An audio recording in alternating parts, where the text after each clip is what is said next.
Hi, this is Matrice with Exit Home Vets Realty. Just doing a little recording. I'm here at my desk and uh, running into this common thing from buyers that they're asking me is for anything that is owner finance or rent to own.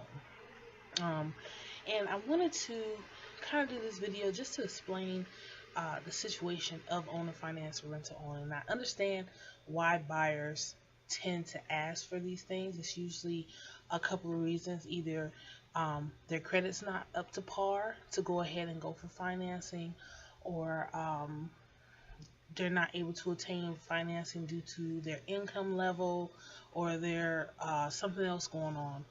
Um, I want to explain though that getting into any kind of owner finance or rent to own situation is a risky thing. First of all, um, not only are you paying a higher interest rate because you are a high risk, you're also paying a um, hefty down payment. You're going to be paying 10, 20, 30% of the asking price. And coming to the asking price is usually grossly overpriced, which means that if you're in a neighborhood where those homes are 80, 90,000, you're going to be probably paying 110, 120,000 for the same house. And that is because, these people who are doing owner finance or, doing anything rent to own, they are going off of what they feel the home is worth most of the times. Um, I have run into a few situations. I've had a few experience with people who are selling their home owner finance. And, it's usually, I would say 30, 40, almost 50% over the actual value of that neighborhood. Um, for example, in a certain neighborhood here in North Killeen, there's a home going for 130,000, which is owner finance, and that neighborhood at best is around 90, maybe 100 if the home is like fully renovated, things like that. So that's a big price difference. That's a big difference in payment. So not only are you paying grossly overpriced home, you're paying a ridiculous down payment, and then you're also at the same time your interest rate is high. So your monthly payments are going to be pretty high. That makes it a little harder to keep up with the payments. Okay. And with that being said, that's where you run into the possibility of being kicked out of this home due to the fact that you're not able to make payments. Now, a lot of people say, well, the banks foreclose on your homes, on people's homes all the time. Yes, the banks do foreclose on homes, but it's usually due to, non-payment for a period of months. It's not like, oh, they miss one payment and they're out. It's more like, oh, they're about 5, 6, 7, 8 months behind. Some people even make it to 18 months, 24 months without making a payment before the bank actually decides to foreclose on the home, or actually is able to foreclose on the home, because it is a process. With that being said, with owner financing or rent to own, you're basically put in a situation where you're not the owner of that home as of yet. You don't have any rights to the deed or the title. Therefore, you are treated as if you're a renter. You can be kicked out at any time, given that 30-day notice, things like that. That, you've already put this 10% down. You've been making these ridiculous payments every month. Something happens, you can't keep up. All of a sudden, you lose this home. It's happened a number of times. I'm not saying it happens all the time. I'm not saying that some owner financing situations are not legit. I would say that if you are going to go into an owner financing situation, definitely make sure that you are represented. Either get uh, a realtor or a real estate lawyer to represent you on your behalf, someone who can go through the paperwork and understand what is in it. Also, I recommend that it goes through title company or something like that. A lot of people don't even know to ask for the title. So you don't have any rights to that title. You're just paying this person's mortgage. If you don't know how to ask for the rights or to the title, that person could not even own the place. I've had people come in here to me not too long ago, came in here to talk to me. He was paying on this house for 2 years, and he thought he was doing a rent to own situation. Come to find out, the lady did not even own the home. Her uncle owned the home, and he was, in a retirement home.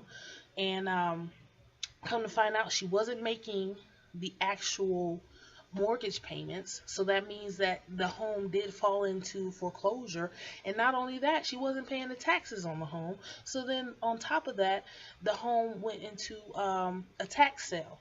So you have a foreclosure house with taxes on it and everything. This poor guy is thinking, hey, I'm making these monthly payments, I'm doing the right thing for 2 years, and then he gets basically kicked out of this house.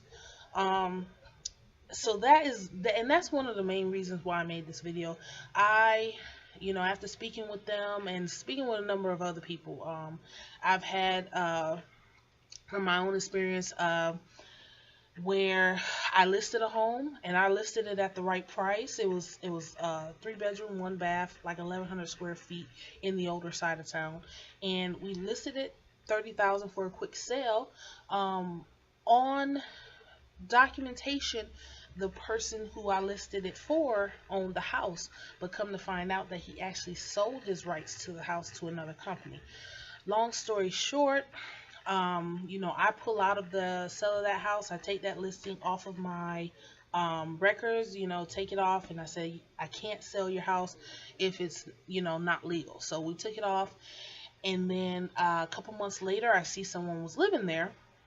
Well, I get a call from a lawyer, and he's like, hey, I saw this house was listed under you. Did you facilitate this sale of the house? I said, no. He said, well, this guy sold this home to these people for $70,000. That's a 3 bedroom, 1 bath, around 1,100 square feet. It's built in like 1963. Nothing amazing about it. It's a pier and beam. It's not worth $70,000.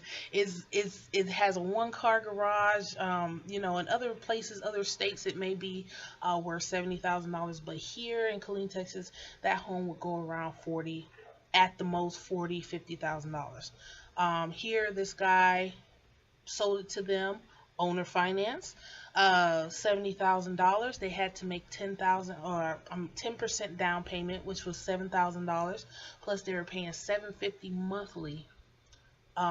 Again, for a 3 bedroom, 1 bath, under 1,100 square feet, just a really, really plain home, not in the best area type deal. So,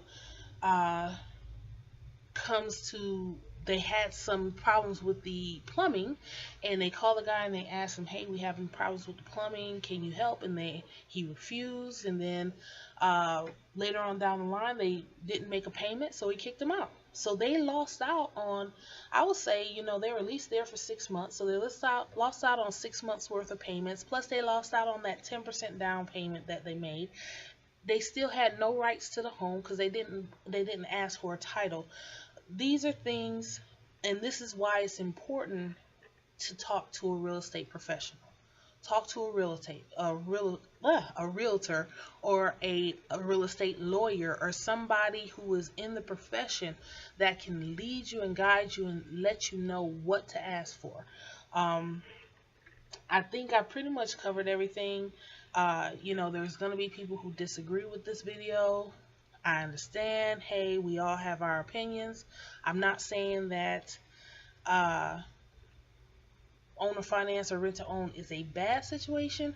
I'm just saying that if you're going to go into that situation, make sure that you are represented and that you are entitled to something of the home title or something like that, because you can't just pay all this money and then come down to it, just get kicked out. It's a horrible situation. Again, if you have any questions, feel free to contact me. I am a realtor, Exit Home Vets Realty. There you go. And, my number and everything is all over the place. It's Matrice Ford. You'll find me, I swear. And